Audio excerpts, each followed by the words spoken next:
Hello and welcome back to the good stuff we have been doing. Today in this video, we're going to talk about China. China has been trending massively over the past couple of days because the real estate market has crashed to a 20-year level. Now, this is almost a miracle. And in fact, this is ridiculously insane considering the fact that all over the world, the prices of houses are on the stratosphere. They are literally on the roof. In fact, not only houses, we also have the price of fuel, the price of groceries, the price of literally everything. In fact, it's almost a miracle that we are seeing that houses are at a 20-year level. Now, there's a graph to prove this, obviously, and there it is here on the screen. You can see, look at this is the point here. This is 2026 level, and if you compare this, draw an arrow backward, you can see this is 2006 level. So basically, the prices of houses now are at almost the same way it would be 2020 years back. This is real estate residential property prices in China. Now, with all good policies and all good news, there will always be criticism because obviously people are insisting that the Chinese government, that this is a very terrible policy from them. In fact, that it's an authoritarian regime and they are doing it to suffer or to frustrate the billionaires in China. Of course, this is not technically true, but there are some merits to this argument, which I will discuss, and I will also explain why this is not technically the case. The merit to this argument is that, of course, hundreds of billionaires are going to lose they are going to lose a lot. In fact, look at it here. Let's say this is 2021 level. Okay, let's say you bought a home at this stage here, and at 2024-25 level, the prices are now down to this level. What does this mean? This means that, let me bring the pen up. This means that if you spend 500K buying a home at this level, probably at this level, the price of your home will be like 50K. Now this will be terrible. Obviously, you're losing money, and not only that, you probably spent more getting this home in shape, and now the prices are falling towards this way. So thousands of real estate developers are going to lose their money.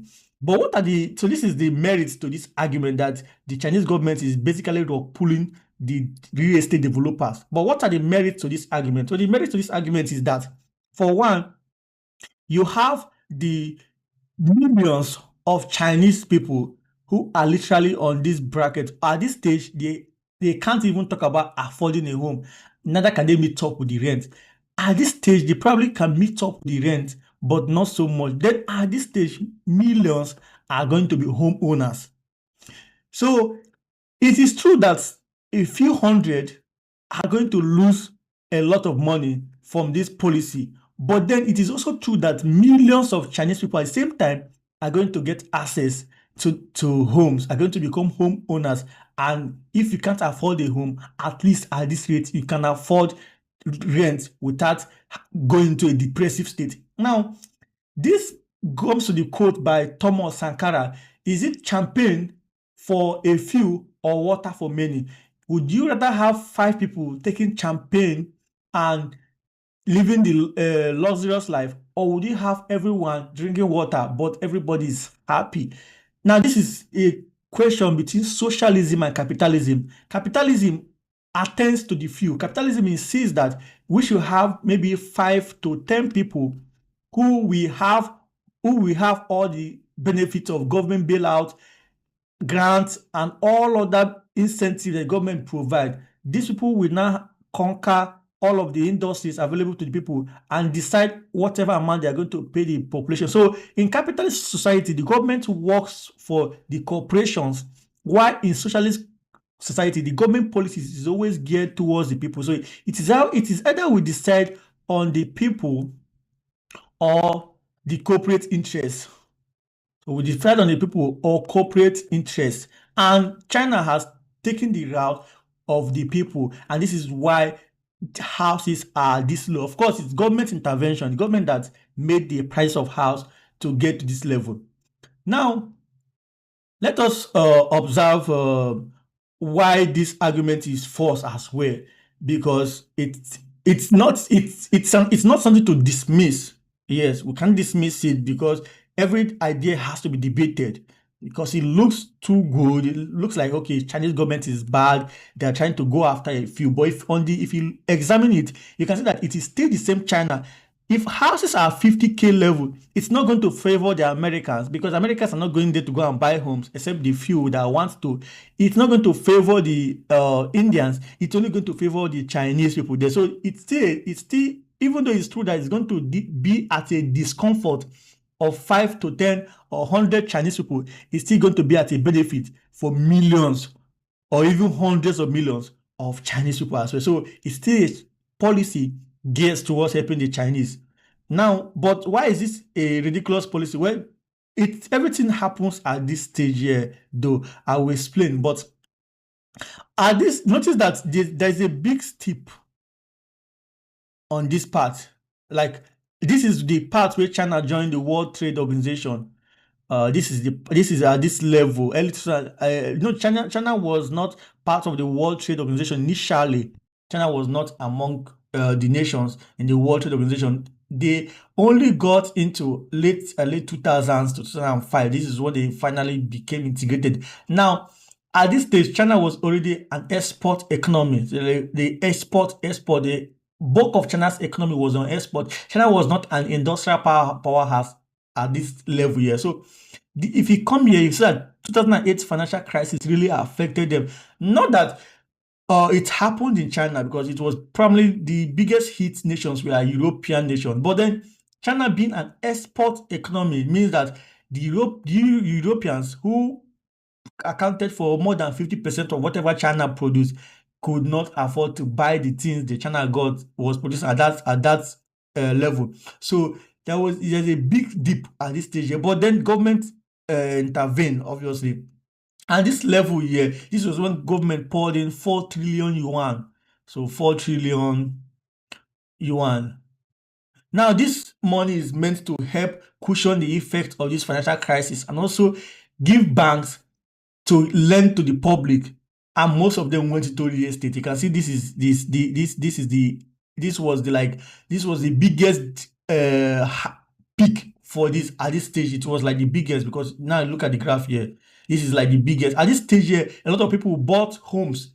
A lot of people were buying homes, speculating, and also not just that the government actually released 4 trillion yuan to the economy.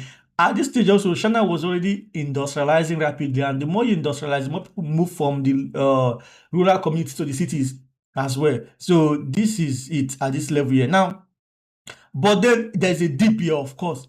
Like I said, the Chinese government will always step in to do something that benefits the people and not the corporate interests. That is very important context for it. So as you can see, at this level here, the Chinese government stepped in here at this stage and they put a lot of restriction, which means that you could not, there's a limit to certain amount you can borrow as well. And also, they will increase interest rate, which means that you can't literally borrow however you want. Now, this dipped, and also that one, there was a restriction on like because this giving 4 trillion yuan to the people drove real estate prices high. So what the government did is that you could not own more than certain number of homes. I don't know the exact amount because I have to check, but there were restrictions to the number of homes you could own. Not only were there restrictions, there were also restrictions on how much down payment you could make. Because initially, at this stage, probably if you have a 20K down payment, you could own a home. But at this stage, you probably need like 100K down payment, which means that it's only the few that could get a home, which means which means less speculators in the market, and this brought the price to this level. But then again, at this level, Chinese economy suffered at this level too, because of course every economy have up and down. This level, Chinese economy was not so great at this level, so they had to just losing some of the regulation and also dipping down as well. So China really had China was an export-based economy, of course, but real estate was accumulated for most of China's wealth at that stage. China was not so into heavy technology at this particular level here. So I say that the government would try to allow the real estate developers to develop and grow the economy, but then constantly will step in for more and more restriction. But at this level, it had to just continue. They were giving all everything they could get. And in fact, not only that one, the cities were rapidly increased. China was rapidly booming. So yes, the speculators were literally living the life. Of course, at this stage, you can see this is COVID-19. There's a dip at this stage, COVID-19. But then, notice here that the prices continue to drop. One reason being that if China lifted millions of people from poverty. So this means that in the rural areas, because Texas is ridiculously expensive compared to other states like Georgia. Now, if you develop Georgia, put everything you need in Texas, people are going to naturally move away from the overcrowded area to the less crowded area. So the more China develops cities, the more people move the way. And also government, this was the stage where Xi Jinping said that houses are for the living and not for speculators. It was at this 2016 level. We're going to get to that part in this slide here. This was so Xi Jinping had been putting policies that would crack down on regulators, and this was when the ESA decided dropping up onto this level here. This is the lowest since 20 years now. And this is really magnificent. Really, really magnificent. This is something to celebrate. No government in the world has been able to bring houses to this level, and this is why socialist governments are some of the best governments in the world. Now let's look at the other parts of this. Okay, let's look at the other parts of this clip. America. This is the case of United States here as well, and of course, this is not a surprise. You can see the price for America homes. You can see this is 2026 level. It is at the highest level. China is on the lowest level. America is at the highest level. Now, this is not surprising to anyone. I don't even have to explain it.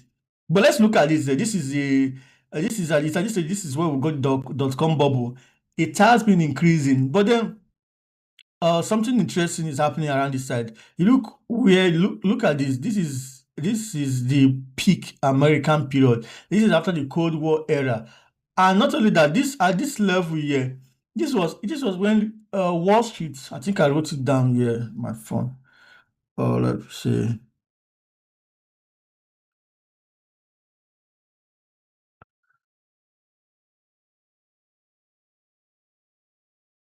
Just hold on a bit.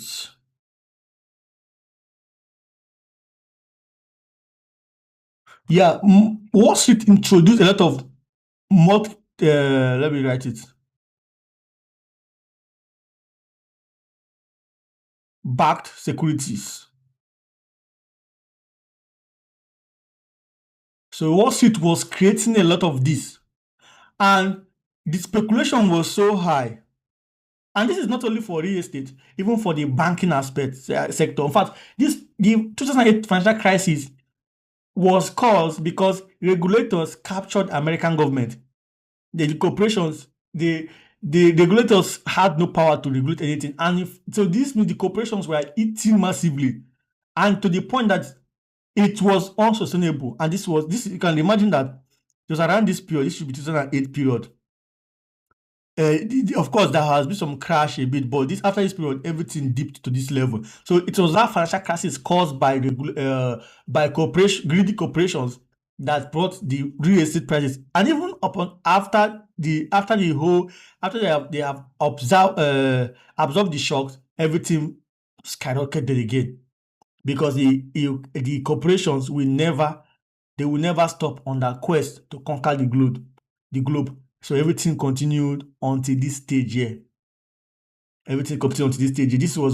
This is 2026. So it is not going to change. A capitalist society, this is not going to happen. US is a capitalistic society, and it is owned by corporations who decide or make the laws, and they will never make the laws that will inconvenience them. China, on the other hand, is owned by a socialist government whose interest is for the people and only the people. So this is why there's a difference between the two graphs. Now let's look at the last part of what we have to show here.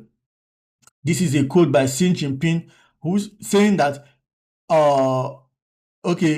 this is a Chinese. He says houses are for the living and not for speculators. Like I pointed out, this is the difference between a socialist government and a capitalist government. A socialist government works for the people, and a capitalist government work for the few. Now, usually you see Elon Musk and other people online saying they don't like socialism. This is because in a socialist government, Elon Musk will have to drop some of his net worth values so that the millions of Americans who are homeless in California would have to benefit. So that people, not just Elon Musk, obviously, all the billionaires, Jeff Bezos, Mark Zuckerberg, all of them in America will have to give up some of the values of their net worth so that the rest of the population would at least be able to afford food, not be queuing in food banks, and be able to live like a decent life. So we need, at some point, we must attend to the question of Thomas Sankara. Is it champagne for the few, or is it water for all? We must decide as a society. If you are below the income line, if you're not homeless, but at least you are not a billionaire, and you are championing for capitalism, understand that the capitalists want capitalism because it allows them to buy up all the homes, allows them to buy up all small businesses, allows them to control prices, allows them to push whatever project, allow them to work humans to death.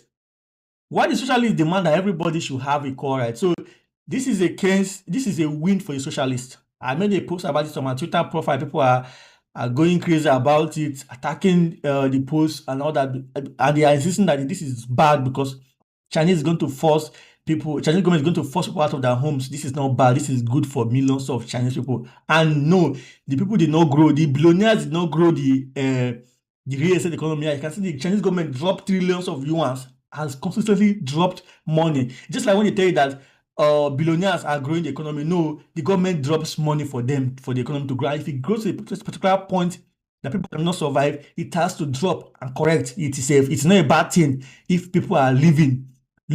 People living should not be something to negotiate. It's something that should be part of human rights. So thank you very much for watching, and please do subscribe to the channel. Bye.